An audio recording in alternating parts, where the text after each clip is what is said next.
All right, welcome to Authenticity with Alicia, the podcast where we explore burnout, the pressures of society, and our quest for identity and authenticity. I'm Alicia, and today we are joined by Kacey Brewer. She's a licensed marriage and family therapist who specializes in relationships and helping people create more connected experiences and better understanding of their relationships. So, thank you so much for being here. I'm so grateful you're taking time out of your day, and I'm super excited. Thank you so much for having me. I'm so happy to be here. So for folks who don't know, we were just actually like chatting before this, where we both graduated from Oklahoma State University, but how our programs work is you kind of have like different years. And so like our circles were related, but never really overlapped. And so I'm just really excited to explore authenticity more because just in like some of the brief conversations and through your websites and the work Mm. that you do, it seems like authenticity is a very important thing in your life. Yes, absolutely. And also getting to direct message you on Instagram or things like that. Like, I feel like I've been close, but never been able to have kind of a long form conversation with you. So I'm happy to get to know you Yeah. better. Oh, yay. I'm so excited. Well, so just kind of the theme of this podcast is authenticity. And so I feel like it's an important word, but it can be kind of a buzzword still as well. And so, Yeah, just so we're on the same page, like what does authenticity mean to you? absolutely. I think that authenticity means to just be genuine, to get to be yourself. Sometimes I think of it as like, how can I be more Casey in this moment? Like, showing up with my values, my preferences, just as small or as big as any moment. I think that that is kind of what I think of whenever I think of authenticity. Yeah, I love the word just like genuine, like, and in Mhm. small things too, because I feel like in a lot of mental health work, we think of these big aha moments or these Oh, yeah. revolutionary changes. And I love when those things happen, but a lot of the work happens in those small moments. So it's like, hey, if I just want to like show this little piece of myself or do this Yeah. small little thing just for me, like that's so rewarding. Yeah. I think that also it's a great place to start when you notice when you're not. Mm, Like, I always feel like, "Oh, man, I said no when I should have said yes," or, "I wish I was doing this instead." And so it's a lesson for me later yeah. to look forward and be like, "Okay, I this is how I lean into those authentic moments so I can be more big picture Yeah. authentic." I love what you just said about like using it as a learning experience because it's a journey, right? And instead of like beating ourselves up over it or going down these shame spirals and, Mhm. acknowledging that it's not going to be perfect all the time, we're Yeah, constantly learning things. And so using that as an opportunity of like, hey, I kind of noticed, this didn't really sit well with me. Maybe I would have made a different decision. So how can I yeah. do this differently in the future? Yeah, I think being authentic is my life's goal, so it's Mm, easier to think of it as, like, a learning experience because there's gonna be so many times all my conditioning, all my survival skills tell me to not be. So if it's like, okay, we have, like, a North Star of, like, I mm. wanna know what I like and how I feel and eventually be able to tell everybody about it. Yeah. Yes. So it's a life goal. I think that's a great frame of it. Of this, it's something that we're always maybe checking into, kind of reflecting on. Can I ask like why that word is so important to you? Because it sounds like, this is Yeah, something that you have been doing some work on and it's yeah. a life goal of yours. I think, it I don't even know whenever it first felt important to me, but I think I'll feel in alignment and everything when there's no pressure to be different, or, Mm, like, whenever I won't care as much about people pleasing or taking mm, care of everybody else because I'll like me, yeah. and not in a calloused way, but just, like, authenticity feels really important because I want to be genuine, I want to feel good in my own skin, and I think that other people appreciate that too. Yeah. Oh, I think that's great of just that confidence piece of it and like yes, we're doing it for ourselves if yeah, I want to feel good, I want to be in line with my values, I Mhm. want to be in tune with all this stuff and do things that I like. But I think you're right. I think it helps us if we're authentic, we're able to build these authentic relationships. And that speaks Yeah. to a lot, I think, a lot of the relational work that you do of building these deep connected experiences. So do you see that in your professional work when you work with couples or clients? Yes. I think vulnerability brings vulnerability, like authenticity brings authenticity. Like the more you have to learn how to access it so that you Hmm. can share it, but the more I access who I am and my genuine authentic self, like the closer I get to be with my people. And that's what's most meaningful to me and most meaningful in my work, to get to see all of these different types of relationships come together. And even that's why I think you can work alone or in couples or in families. And as long as you're getting people to learn how to access like who they are, and then the beauty of sharing who they are, Mm. it's it's all I want for the world. Yeah. And like I feel like that would like end all of our world's problems, right? I know Of it's like like being authentic, but then also like being accepted for that authenticness. And it almost seems like this yeah. like when you're in sync, it's just this never-ending Mhm. thing. So it's like, yeah, if you're vulnerable and authentic and they're accepting it, then they're gonna be authentic and you're gonna want to show more of that and you're gonna accept them. And it's Yeah. just like all this goodness. Obviously it doesn't always happen that way, but when it does, like it's beautiful. Yes, it feels like that miscongeniality moment where they're like, world peace, world peace. Like that's honestly, it sounds kind of silly, but whenever you're in that space, Yeah. you just are curious and open and less judgmental. And because you're like, okay, well, I feel so good. I'm not worried about what you guys are doing. Hopefully.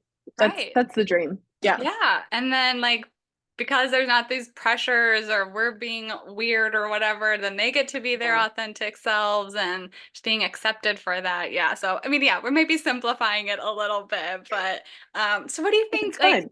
why do you think maybe authenticity is hard in relationships? Because yeah, like, of course, like, we're talking about how it's wonderful and all these benefits, but it's hard, Mhm. it's vulnerable, it's scary. Uh, Terrifying. I think it's so scary. I can think of every single moment that, like, maybe not every single moment, that's dramatic, but every single time you just learn these survival skills when you're Mm, growing up with friends, with parents, with people, and like, okay, I probably shouldn't be like this. I probably shouldn't be like this. And I think we start to put our little masks on and our walls up, and we end up hiding because we don't want to be ourselves and we don't want to be authentic because we don't want to be rejected. yeah. But then we end up rejecting ourselves. Ugh. And I think that's where I get like, of course it's hard. Mhm. I don't ever want to minimize that. It feels terrifying to me every day and I love it and I know that it's world peace. Mm, mhm. So if you don't even know what that feels like, how risky? Right?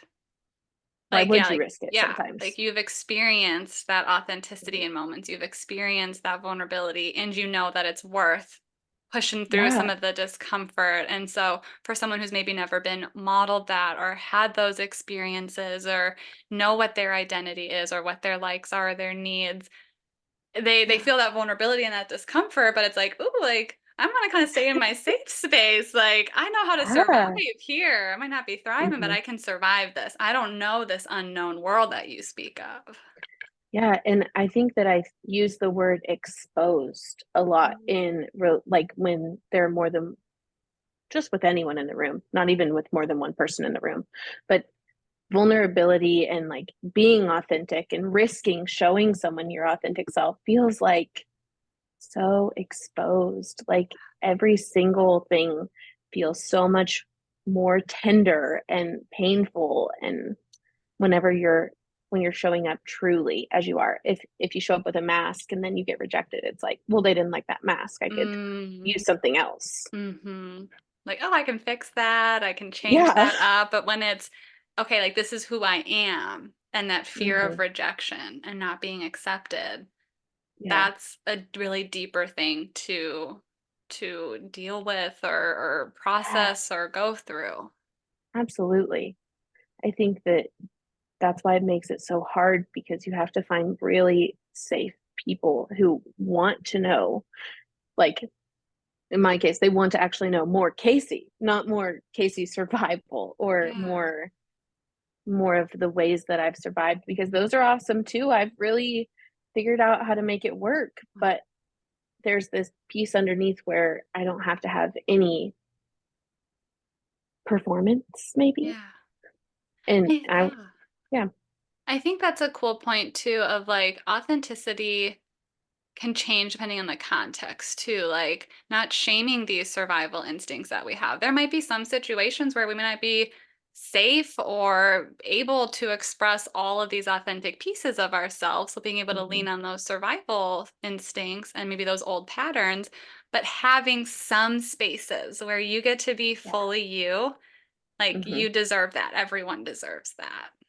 Yeah. I think it was recently, professionally, there was a situation where somebody was wanting to show up more authentically and in a couple. And so the couple was like, that's not even how we do it. And it's like, maybe Mhm. that's their most authentic version right now.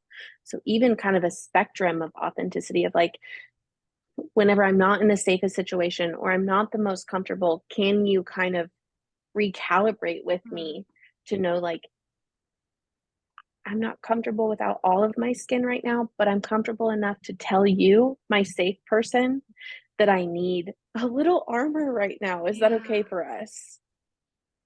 So I That think sounds that's important authentic too. though too. Yeah, Yeah, like right. I need like sharing our needs and our limits and our boundaries and being able to express that without hurting the people that we care about. I love that idea of the continuum. And I had a follow up, but then I got lost in your words because it was so good. I'm like, I could listen to a TED Talk on this. It's fun, right? Like I use all the metaphors, everything. I try to tell people who've been together, even long or short amount of time. The metaphor I've been using recently is like computer updates. Whenever you get that, it's like, hey, it's time to update. And we're always like, dismiss, dismiss this. Like, I'm not, I don't have time. I have to send this email. Literally me And then we, today. Like, that's hilarious. as you're getting on my Zooms, like, can you please Remind me in three update days. this? Yeah, exactly. And I think we do that with our people too sometimes. We Yes. forget. We like under overarching, I totally want to know what you think and feel, but actually I don't really have time to download all that right now or update that right now. Yeah. And so then we miss each other for long periods of time. Yeah. But I whenever we ugh, get that, it's so good. it's so good. I really have to like tip my hat to you because you like work with couples, you are like that's your jam, and couples are not my jam. Like I and it's so funny because like we went to the same program, we're both licensed marriage Yeah. therapists. Everyone like sees my title and they're like, "Oh, you must like love couple work." And I'm like, "It drains me so much." And like just Yeah. hearing you talk, like I can just almost like envision you in the room and how like I mean, it takes work and effort, but just like how that is just your flow. And you can like just really help these people create this safety and this space and be Yeah. vulnerable in moments. And that experience really like stands out to me. That's so kind. Thank you. It feels very challenging, but very worthwhile. I I've gotten more comfortable talking about authenticity, right? Like I've gotten more comfortable even not doing couples as much. Like there was a part of me that I think used to have this armor that was like, this is the scariest thing, and I'm going to do it because I want to be able to do the scariest thing. Yeah. And that was important to me, even from our program of like, I can do this hard thing Mhm. and I'm going to figure out how to be good at it. Mhm. And then now I get to be more such a more authentic version of myself and I settle in and it's not always perfect and it's Mhm. super messy and it's really hard and but it just feels better. Yeah. And I think my intention was closer for me and that was authentic, but the way that I get to show up now feels so much better. Yeah. and I feel having to do it like to be brave. yeah. Well, and I feel like, and please, like, I would love to hear your perspective on this. I feel like a lot of that too is like the candidate and grad school process. Like, for an LMFT, we are required to have a certain amount of relational hours. So we're kind of like Mhm. pushed into doing some of these things. Maybe our experiences might be, limited or working with some of these things. And we have to do things by the book and following these models and these Mhm. we have to be like just like all these pressures from this process. And I know you recently got licensed, and so Yeah. I wonder if, like, once you are licensed and maybe on your own, if you really get to like shed some of those expectations and pressures and really get to be like, so who am I as like an actual therapist now? Like, I don't have my Yeah. supervisor, I don't have to follow these, checkbox hours in this really annoying Yeah. process. It's exhausting kind Ah, of, right? Like, I do think that every single at the end of grad school, like, you feel more confident than you did at the beginning. And then mhm, at the beginning of candidacy, you're like, refresh. I don't know anything again. mhm. And then you build that capacity back up. You're like, okay, I'm getting this. I'm feeling more confident.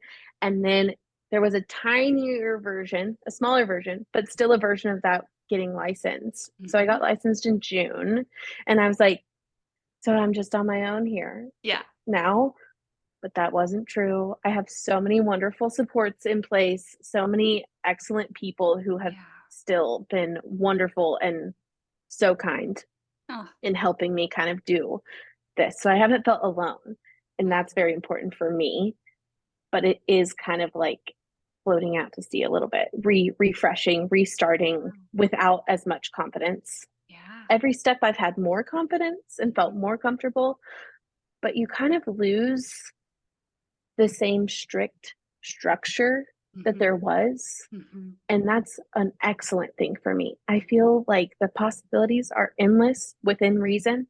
And I finally am able to be like, okay, who who am I here? What does Yes. this look like for me? Yeah. What hours do I want to work? Talk about Mhm. burnout, Alicia. Like, I Oh. don't know. But sometimes I need more, I need less, I need, Mhm. and somebody used to tell me how many I should work, how Mhm. many hours I should work. And now I have to decide for me what works for me. Mhm. So there was so much black and white structure, and now it almost feels like everything is gray in a better way Mhm. and in a challenging way. Oh, yeah. And I think, like, I always like describe the private practice realm as like there are so many possibilities and it's wonderful. And then it's also kind of like awful because it's like Yes. if you just tell me, I have to be at work from 9 to 5, I will probably grunt and like be like, oh, roll my eyes, but I'll be there from 9 to 5. Right. Being my own Right. boss, if I don't want to work someday, I'm like, oh, I don't really want to work. And I have to make those Yeah. decisions. And it's wonderful because then I get to, lean into, when am I in the flow the most and when am I not going to get burnt out? But it's a lot of decisions. Totally. And, each stage as you're talking about, we've got this grad school stage, this candidacy stage, now this new licensure stage. Hmm. It's good changes, but it still changes and things that Yeah. you're exploring and figuring out. And it seems like you're being like trying to be really intentional with like, okay, like, I'm going to use this as an opportunity to really like lean into what does Yeah. this stage of practice look like for me? And even noticing, right? Like, I am using that learning opportunity from earlier. It's really hard when I cross my own boundary and then I have to learn retroactively that that didn't work for me and this Yeah. isn't working for me. And there are things like that where I'm like, okay, note to self, tried it this way and it didn't feel great. Hmm. So with other people used to set that structure, and whenever I'd be like, oh, I have to be there from 9 to 5, that's annoying. I could blame them, and Hmm. now like I have to blame me. My boss, she's Yeah. the worst, and it's I know. me. It's like, hi, it's me. I'm the problem. Absolutely. I don't have So that little scapegoat. So again, like pros and cons, right? Like it's wonderful being your own boss, and then it's also really hard because yeah, it's a lot of pressure and responsibility and roles, and it's wonderful and exhausting all in the same hat. that's a perfect way to say that. I think when you're a new therapist and you're kind of launching into candidacy, you feel super scared, but also you want to take on almost everything, or at least I did. I want like I want to take on everything because I want to make sure that I can while Mhm. I have all of those safety nets in place, all of that support in place, because I always knew I did want to do private Mhm. practice. Um, and then slowly learning like I am not for all clients and not all clients are for me. Yeah. And I think it used to feel like rejection early on. Mm. And then now it's like, oh, of course. Like Mhm. I'm on your team, and being on your team means telling you I'm not the girl for you right now. Yeah. That's newly authentic and like in that candidacy process and moving into licensure, that has become more comfortable, but it's Yeah. still kind of uncomfortable sometimes. Oh yeah. And I think like it can, we all have our inner critic at times or our own insecurities. Like even if we do a lot of work on ourselves and build up our confidence, like we're going to have those little moments and it can feel like rejection. It can feel like, if we're in a stressful or stress spot, we might say like, "Oh, am I like not cut out for this?" And we might have these Right. thoughts and it sounds like part of your authentic journey is, embracing or accepting like, "Hey, part of me being an authentic therapist and like an amazing therapist is going to be when I can do these things with these clients and we are Mhm. flowing. And that doesn't mean if I don't fit with this person that I'm a bad therapist. There's other Right. wonderful therapists out there who are going to be able to give them what they want and need." Yes.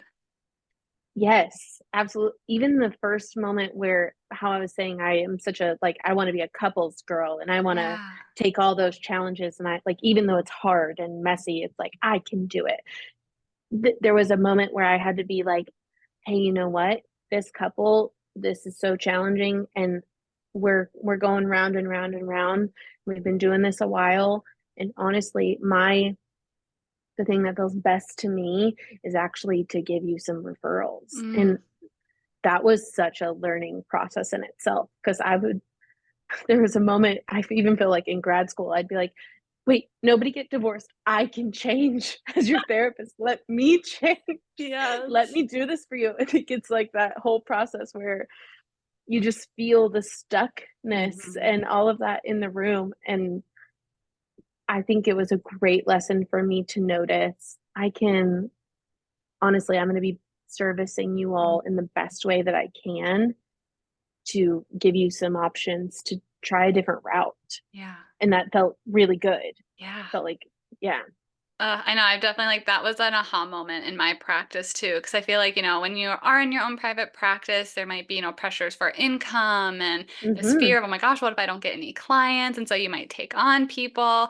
And it's just like you're trying, you care about these clients still. And it's just like, oh, but like it's just I'm trying everything and it's not working and they don't Yeah. seem happy and I'm feeling really defeated. And so to give ourselves this permission to be like, I can be a wonderful therapist Yeah. and sometimes that is saying, "Hey, I think we've, tried everything that we can, or there's this other person I know who might be able to be this better fit for you. Let's try this out." Yeah. It doesn't have to be a, bad thing. It can just be like a normal process. Absolutely. And also not giving them giving them referrals because I'm fed up or Mhm. not that I get fed up, but just kidding. Ever. Authenticity. I do. Um, whenever it came from a place of like authenticity Yeah. and vulnerability of like Mhm. this feels so different than me being like this is annoying. Yeah. I can't do this way anymore. It came from a place of like the way that I show you the most Mhm. care Mhm. is to do this way. Yeah. We can be doing this all day if you Mhm. just want to keep coming, but nothing is changing Right. and that's not fair. Yeah, and that doesn't seem that's authentic to your process where it's like, Right. you want to be this helpful, I'm not saying that Mhm. every session Right. has to be this aha big change, but it's like in the grand scheme of things, like at least moving forward and meeting their needs. And Mhm. sometimes other therapists can just, I mean, we have so many different theories and personalities and just life experiences where it's like, thankfully, no two therapists are the same, and that's wonderful. Is because I have this Absolutely. amazing group of therapists I can refer to, and I can trust them, and they're very different than Yeah. me. But I do think like And thank it's oh goodness. yeah, for sure. Because I'm like we don't need a Yeah. whole world of Alicia's. I love No. myself, but we do not need a whole world of Alicia. Yeah. No, But taste as we were, taste. we're wonderful. But as you were talking, it was making me think about like yes. again, all these things like sound so much easier than they are in practice. Like I just, we've been on some journeys, and even in this private practice world of being able to like find this fit client and be able to, refer to people, it's kind of a newer thing, I think. Because I mean, I'm thinking about the cases we were assigned cases in grad school. A Mhm, lot of us, we worked in agencies where we saw such a variety of clients and we didn't always get to mhm, pick what cases we did. And we kind of had to meet certain, relational requirements. So seeing families and couples, even if that wasn't our jam. And so then it's like you go from all this to now like, oh, I'm licensed and I can say no and like it's just that weird shift in experience. yeah. Yeah, it almost is like free falling, right? Like you had all of these things that made the process how it was. And Yeah. then now I am like getting to meet myself in a lot of this like new licensure, new private practice place. Like I've been experiencing so many more individuals who are working on their relationships. Yeah. And I used to feel like, okay, the more people in the room, the better, always. Mhm. Or, that was the philosophy maybe Mhm. I received sometimes. And then now to be like, oh my goodness, this precious human just needs some room to be alone Mhm. with me, with themselves. Yeah. But like more is not always better. And Yeah. sometimes it's deeper and softer and more meaningful to just get to explore that. And so I have been like noticing how that can feel so much softer and maybe even more authentic sometimes for Yeah. me, not just like, okay, bring your wife, bring your husband, bring your partner. Like, let's do relationships. Yeah.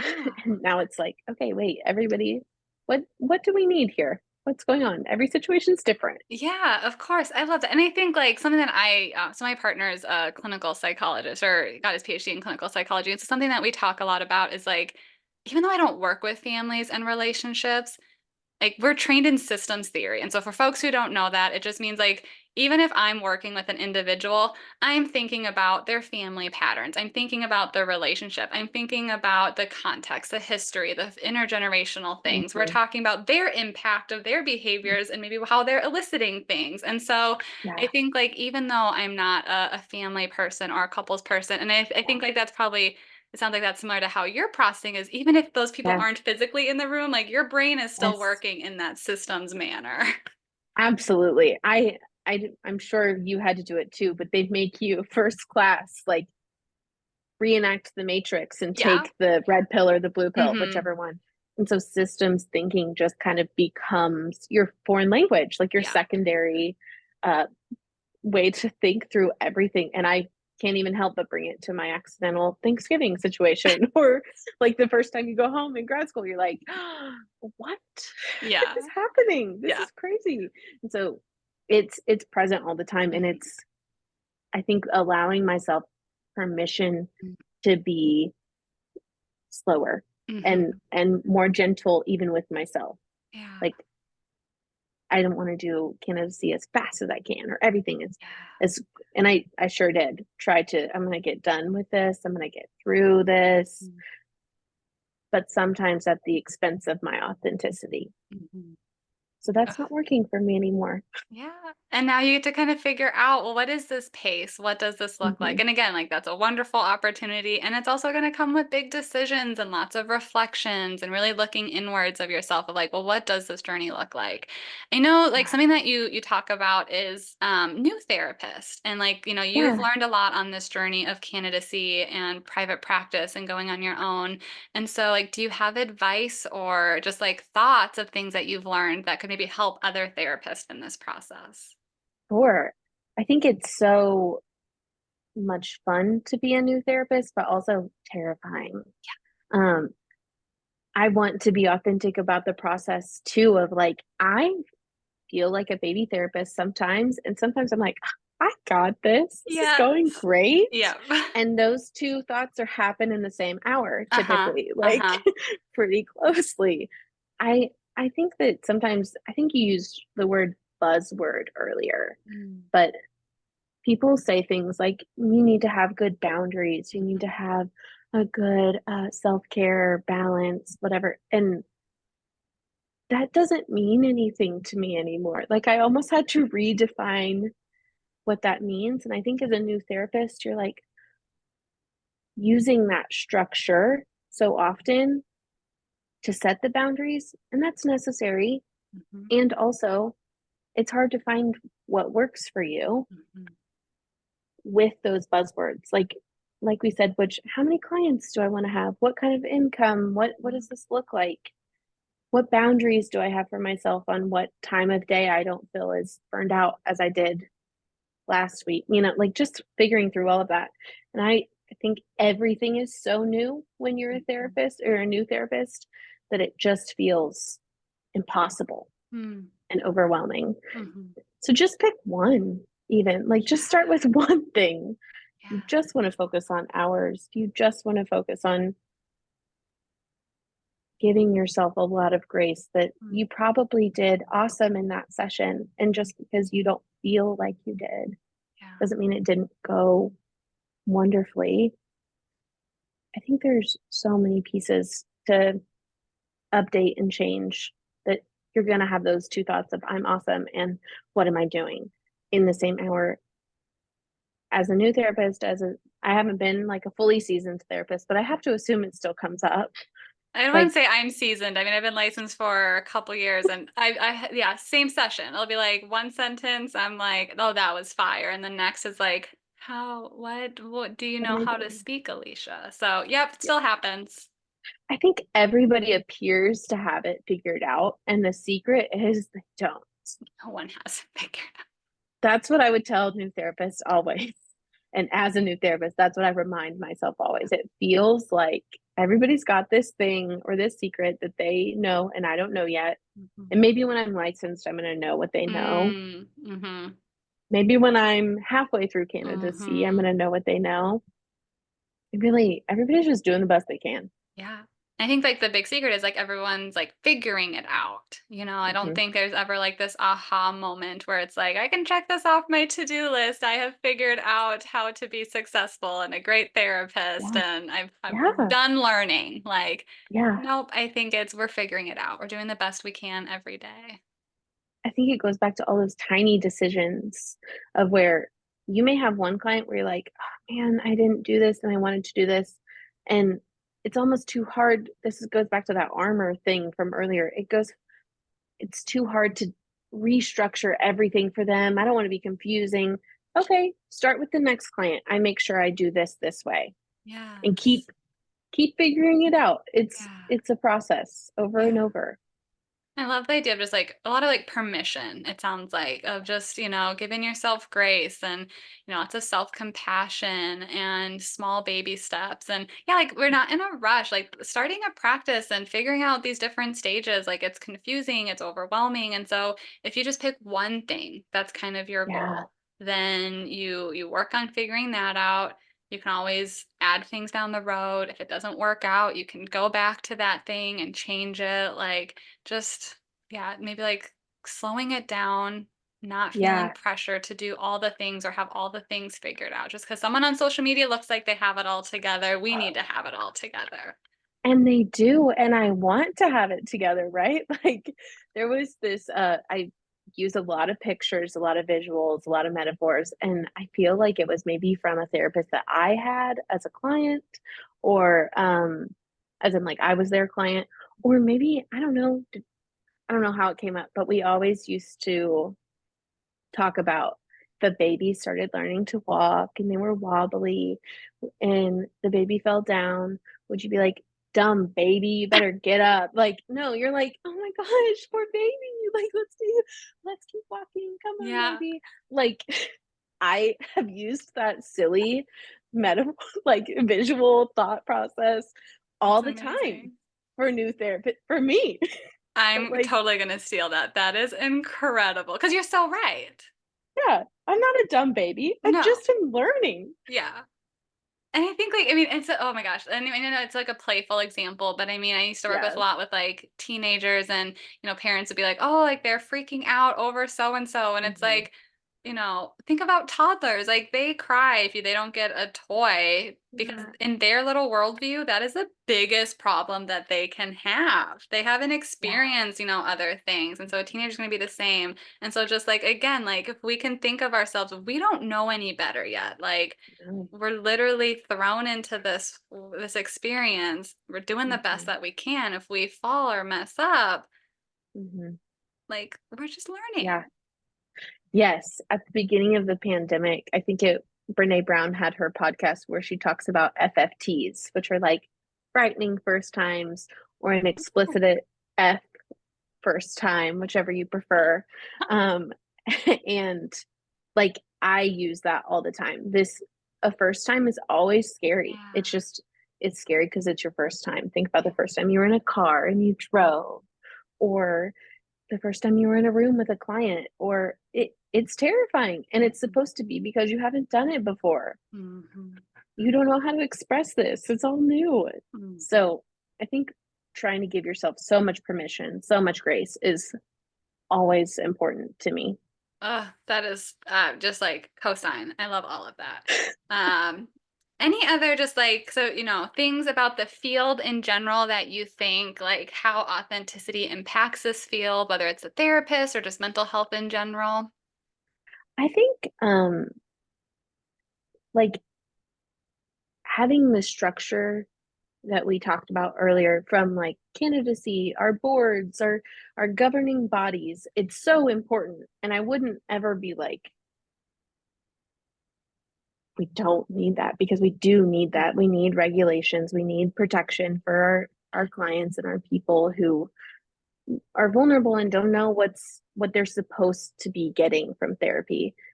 And also, if you're like me and you want to do everything to 100 and you want to live in black and white, that as a therapist makes me scared and almost worse at my job Yeah. than if I were there was permission to just kind of explore a little gray. Like, just to be clear, no unethical things Right. happening, but like you you're like, "Oh no, I can't do Mhm. that. This is this way." Or like, "Oh, I shouldn't be over here because that's that way."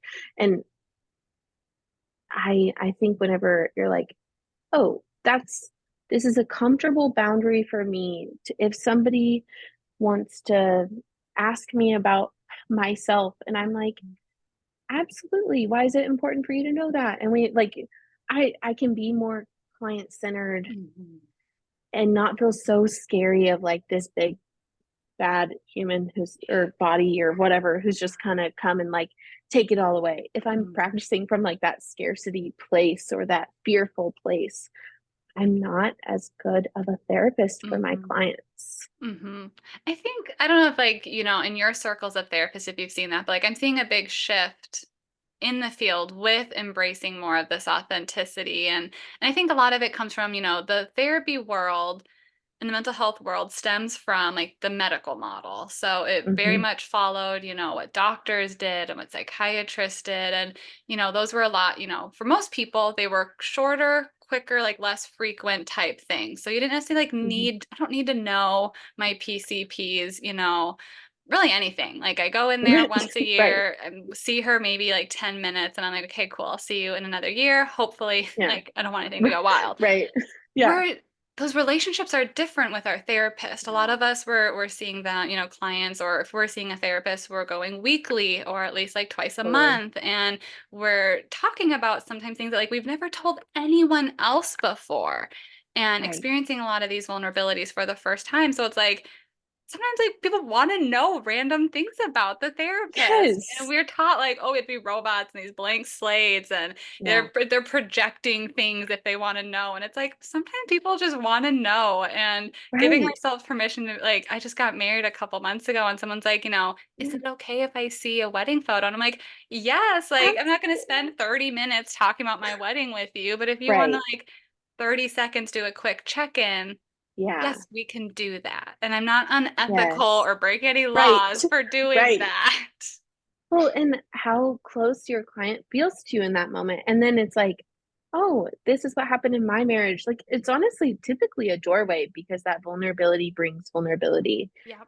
And on in the spirit of authenticity, like there was one time where a client was like, have you had any trouble with this relationship in your life or something? And I feel like it was something that I was like, you know what?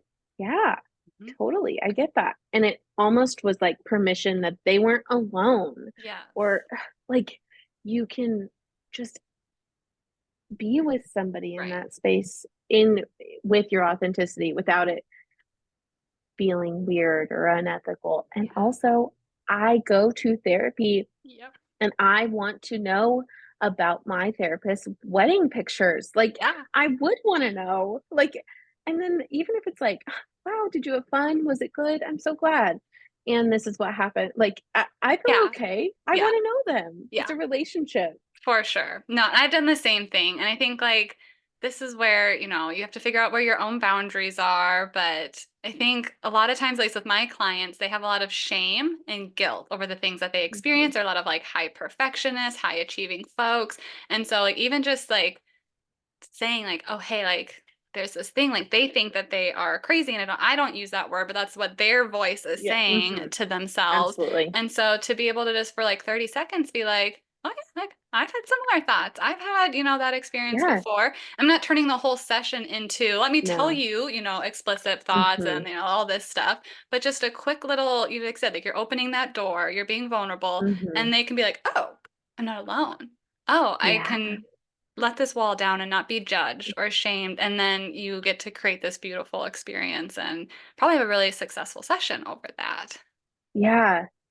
I think often we come from the scared or the fear, and that's necessary maybe in grad school to an extent so that you're like not doing harm to Right. anyone or overstepping or talking about yourself for a session, like the whole Right. session. But then whenever you move into this place where you're growing confidence and Mhm. getting more comfortable, I think that it feels totally right. Yeah. And yeah, you can almost model how to be authentic Yeah. sometimes. Yeah, Yeah, I think that's a if it great word. fits. Yeah. And yeah, of course. I mean, and I think like that's like the dance of therapy too, is like you're just Yes. constantly like, going inwards of like, well, why am I doing this? Or what's my intention with this? Because Yeah, there I can think of some therapists. That's why we have our laws and totally. boards, is because then sometimes if we don't have that structure, it's like, oh, maybe they have Ah, their own trigger or experience, and now that whole session ends up about them. Um, but no, right. most people, I would say, just finding that gray, allowing that little bit of permission to show up and be Hmm. out there. We don't have to be robots. We don't have to be blank slates. Yes. And I think that, like, going back to the very beginning, if you're in that authenticity, you would be making sure, why am I going to tell you this? Mm, And mhm. like, it would feel authentic rather than like a protection or a thing that you've done to feel something. I don't know. So Right. yeah, we love the governing structure I said sometimes, love. Love's a We strong love, word. right. You're right. You're right. I went out too far. We Can appreciate some appreciate. Yep. structure Yep. I can because understand and appreciate the yes, need for them. That is an objective yes, truth statement. yes, yes. We need some structure. And we're like a building, like the skyscrapers, where we need some structure, but we need a little flexibility so that we don't blow over. Snap. Yes. Yes. Yeah. Oh my gosh. Well, this has been so much fun chatting. I think I could probably talk to you about all this stuff for forever. I'm so glad we got to Absolutely. connect. Something that I Yes. like to ask all of the guests is how you have been practicing or working on being authentic this week. This past week, I feel like I used to put a lot of pressure on myself to journal because that's what Mm, a good, authentic therapist would do, right? And so I've let go of that over the mm, past few months, and I have found myself picking up and journaling and actually like writing out how I feel. And sometimes it's the tiniest little sentence mm, this week of just like pick up Christmas present, and mm, that can be actually in my journal, and that's authentic for that day. mhm, I mean, sometimes I just find myself feeling so much more comfortable and actually getting to journal, and I feel a lot better. And that feels like I get to know my authentic self better and access who I am and honestly what comes out. I accidentally wrote a poem the other day and I was like, who am I? What I is going on? Like, this is, I felt so embarrassed. Like, this is so silly. I like wrote a poem. And it's like, well, that's what, just stop judging you, Casey. yes. Just Oh, let whatever comes out come out. I like makes me want to cry just because it's like so beautiful how like when we release some of those structures and pressures, Mhm. how it actually ends up being like more meaningful. Like sure, you could have like Yeah. grabbed your journal prompts and done the to-do list of I'm going to Mhm. journal or reflect, but you allowed that flexibility to really like, what do I need right now? Do I need a to-do list? Cool. Do I need Yeah. talk about my feelings? Do I need to see where this is going to go and let this creative piece come out? And like, that sounds so cool. Yeah. It was really fun. It's new and it's different. And I think that even it feels vulnerable to be authentic to me. It feels a little Hmm. scary, like jumping off that cliff, but it feels so worth it because now I feel like, wow, fun. That one that came out. Yeah, you're a poet. Not crazy. Right. That's so So, fun. Oh my gosh, that yeah. is a great just like reminder for I think, it can be scary for us. Mhm. It can be new. It's just a journey to slow down. I just like I'm gonna like take all of this in and like incorporate this into my own journey. So thank you so much for taking time out of your day today and Thank chatting. you This for has been having me. so fun.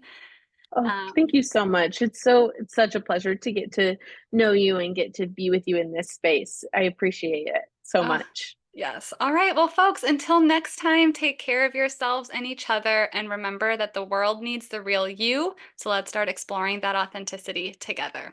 Take care.